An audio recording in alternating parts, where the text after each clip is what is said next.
우리 오늘 함께 보실 말씀 사무엘하 19장 24절에서 39절까지의 말씀을 한 절씩 교독합니다. 사무엘하 19장 24절에서 39절까지의 말씀 한 절씩 교독하시겠습니다.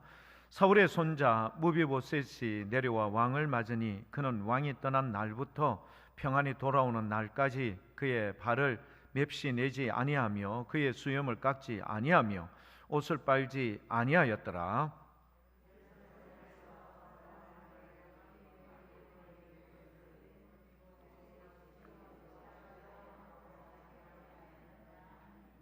대답하되 내 주 왕이여, 왕의 종인 나는 다리를 절므로 내 나귀의 안장을 치워 그 위에 타고 왕과 함께 가려 하였더니 내 종이 나를 속이고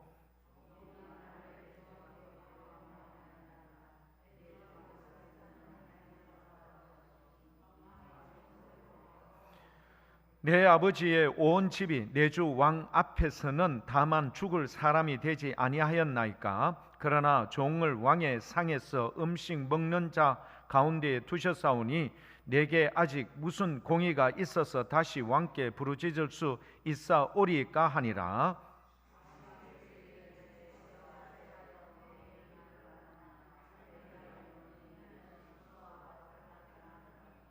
무비보셋이 왕께 아뢰되 내 주 왕께서 평안히 왕궁에 돌아오시게 되었으니 그로 그 전부를 차지하게 하옵소서 하니라.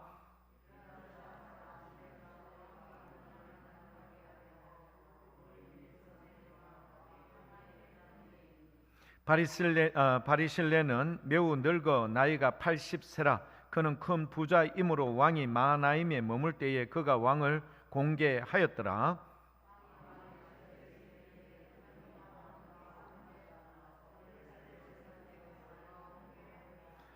바리실레가 왕께 아뢰되 내 생명의 날이 얼마나 있어 없겠기에 어찌 왕과 함께 예루살렘에 올라가리이까.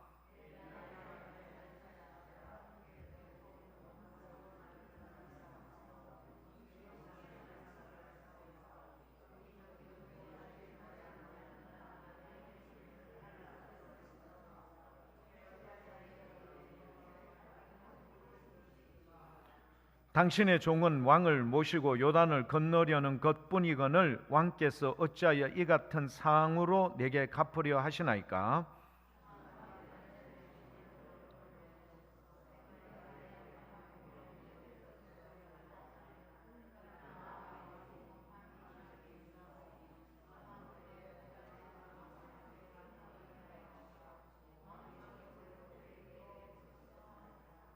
왕이 대답하되 김함이 나와 함께 건너가리니 나는 내가 좋아하는 대로 그에게 베풀겠고 또 내가 내게 구하는 것은 다 너를 위하여 시행하리라 하니라. 백성이 다 요단을 건너매 왕도 건너가서 왕의 바리실레에게 입을 맞추고 그에게 복을 비니 그가 자기 곳으로 돌아가니라. 아멘. 권력의 암투 가운데 보석처럼 빛나는 인물이라는 제목으로 말씀을 나누겠습니다. 예배 마친 후에 우리 장로님들 다시 한번 모여주시고요. 그래서 결론을 짓고 했으면 좋겠습니다. 오늘 말씀 보면요, 항상 예전에는 더 그렇습니다. 정권을 쥐고 있는 이 왕이나 이런 권력자들이요, 자기의 마음에 들지 않으면요, 자기의 기준이 맞지 않으면 가차없이 제거를 합니다. 다윗도 사울을 피해서 도망갈 때가 있었죠. 사무엘상 22장에 아히멜렉 제사장이 다윗에게 음식과 그 골리앗 장군의 칼을 주었다는 이유로 높당의 제사장들과 함께 비참하게 살육당했죠. 무려 85명이나 죽었고요.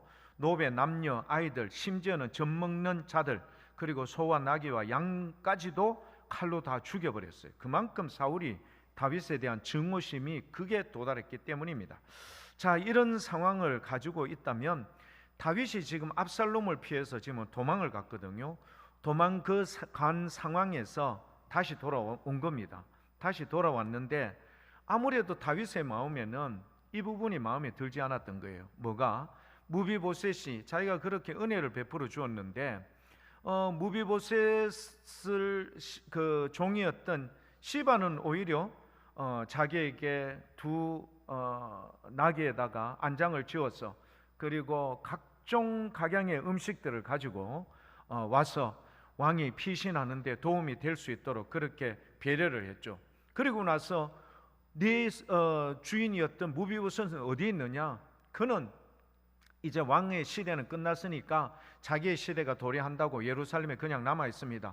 다윗의 마음이 매우 분노했죠. 이게 다 모함이고 거짓말이었는데, 그런데 아무튼 다윗이 그렇게 기분이 좋지 않으니까 당장 무비보셋이 왔을 때 이렇게 묻죠. 25절에 예루살렘에서 와서 왕을 맞을 때에 왕이 그에게 물어 이르되 무비보셋이여 네가 어찌하여 나와 함께 가지 아니하였더냐?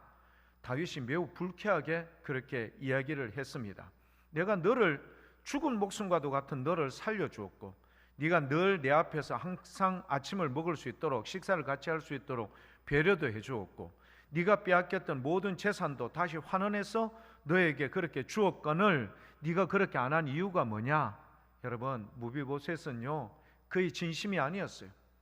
나의 종이 이 모든 것을 그렇게 했기 때문입니다. 그래서 무비보셋은요 24절에 보면은 사울의 손자 무비보셋이 내려와 왕을 맞으니 그는 왕이 떠난 날부터 평안히 돌아오는 날까지, 언젠가는 아시겠죠, 왕이 압살롬을 피해서 예루살렘을 떠났을 때부터 다시 모든 것이 해결되고 돌아오는 그 순간까지 그의 발에 맵시를 내지 않았고 수염을 깎지 않고 옷을 빨지 않았더라. 이거는요 왕의 그 고난스러운 고통을 함께 동참하겠다는 의미가 있는 거예요. 이곳에 자기가 있지만, 그리고 또 한 가지 의미는 뭐냐? 왕이 그렇게 어려운데 자기가 이렇게 온전히 편안할 수가 없죠. 얼마나 여러분 기도했겠습니까? 적어도 무비보셋은 자기가 이런 여의치 못한 몸으로 도와주지는 못하고 함께하지는 못하지만 왕을 위해서 할 수 있는 자기의 최선을 다했죠. 이 진심을 다윗이 알게 되었어요. 그리고 나서 다윗은요 어차피 시바도 자기에게 많은 이런 피난할 때 도움을 주었기 때문에 이제는 재산을 반반씩 나누어서 반은 시바에게 반은 이제 무비보셋에게 그렇게 합니다. 그런데 30절에 보면요 무비보셋이 이렇게 얘기합니다. 왕께 아뢰입니다. 내 주 왕께서 평안히 왕궁에 돌아오시게 되었으니 그로 그 전부를 차지하게 하옵소서. 재산은 필요 없다, 그런 식으로 해요. 물론 이게 다 정말 맞는 말인지는 확인할 수는 없지만 아무튼 무비보셋은요 재산보다는 누가 더 중요했죠? 다윗왕이 더 중요했던 거예요. 다윗왕이 살아있고 그가 있음으로 말미암아 그가 받은 바된 은혜도 많고 그가 오히려 어떤 상황 속에서도 자기를 지켜줄 수 있는 유일한 근거가 될 수 있었기 때문에 왕이 평안히 다시 돌아왔는 그것만으로도 나는 만족합니다. 내가 다시 뭐 2차 저차 얘기 핑계거리 이런 거 이야기 절대 하지 않겠습니다. 딱 이런 지하에 거절해버리고요 이렇게 무비보셋이 그렇게 말하는 장면을 봅니다. 참 여러분 대단하죠.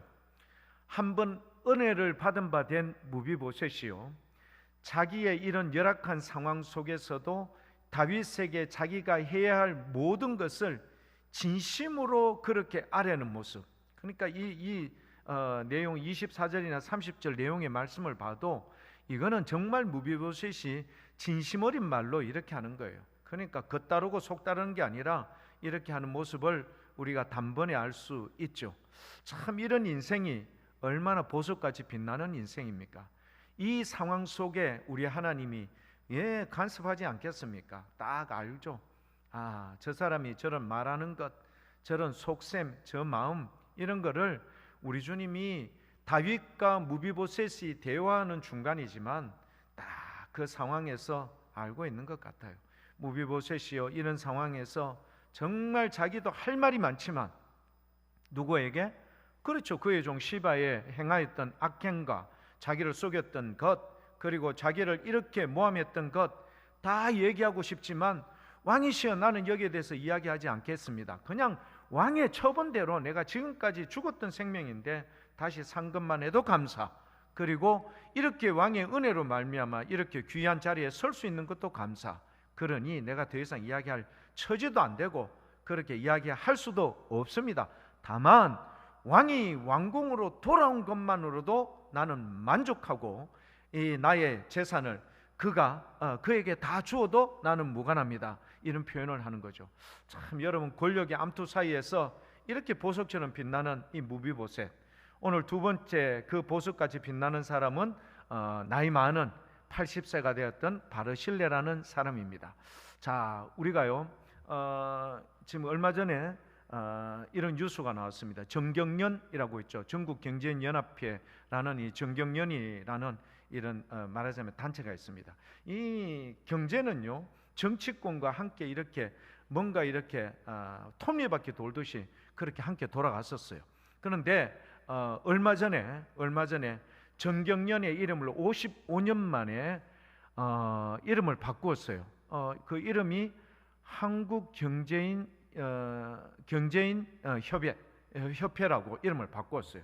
이름도 바꾸고요, 네 가지를 아예 정치권에서 더 이상 경제인들에 대해서 이렇게 하라 저렇게 하라 못하게끔 그렇게 만들었어요. 그게 뭐냐? 첫 번째, 정치 행적 권력의 부당한 압력을 철저하게 배격한다. 두 번째, 자유민주주의 시장 경제 확산에 전력을 한다. 기업의 사회적 책임과 대기업 중소기업 간의 상생을 도모한다.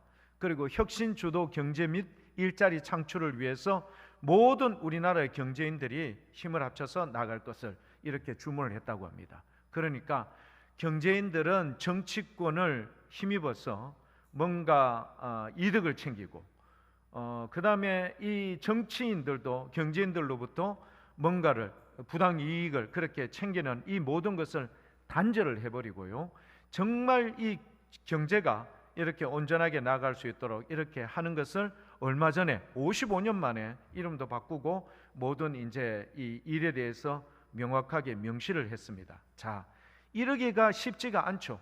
바르셀레는요 오늘 전국 경제인 연합회에 포함될 만큼 그런 큰 부자였습니다. 이렇게 큰 부자가요, 지금 다윗은요 압살롬에 의해서 쫓겨난 인물이에요. 도피하고 있는 인물인데 그 다윗을 도왔다. 엄청나게 어디서 마하나임에 거주할 동안에 함께 거기 와 있던 모든 사람들에게 자기가 가지고 있는 모든 것으로 도왔던 거예요. 이게 나중에 훗날 여러분 밝혀지면은 바르실레는 정말 끝나는 인생입니다. 그런 끝나는 인생인데도 불구하고요, 이런 위험 부담도 안고 있음에도 불구하고 바르실레는요 최선을 다해서 다윗 왕을 옹이하고 보필하고 도왔을 뿐만 아니라 이제는 다시 복귀하는 다윗에게 마지막 이 늙은이로서 무엇까지요? 그렇죠, 요단강 입구까지 와서 왕을 마지막 배웅까지 하는 모습을 보입니다. 다윗이 너무 고맙고 감사하죠. 그래서 바르실레의 손을 잡으면서 함께 예루살렘으로 갑시다. 남은 여생 내가 받은 은혜에 감사해서 최선을 다해서 이렇게 섬기겠다. 다윗이 그렇게 이야기를 했는데요, 바르실레는요 거절합니다. 정중하게 그것도 왕의 뜻 고맙고 감사합니다. 하지만 나는 나이가 많습니다. 왕이 지금 할 일도 많고 수습하고 안정을 찾아야 되는데, 그리고 이 나라를 다시 이끌어 나가셔야 되는데 내 같은 사람이 신경 쓰면 왕이 제대로 뭔가 일을 할 수 있겠습니까?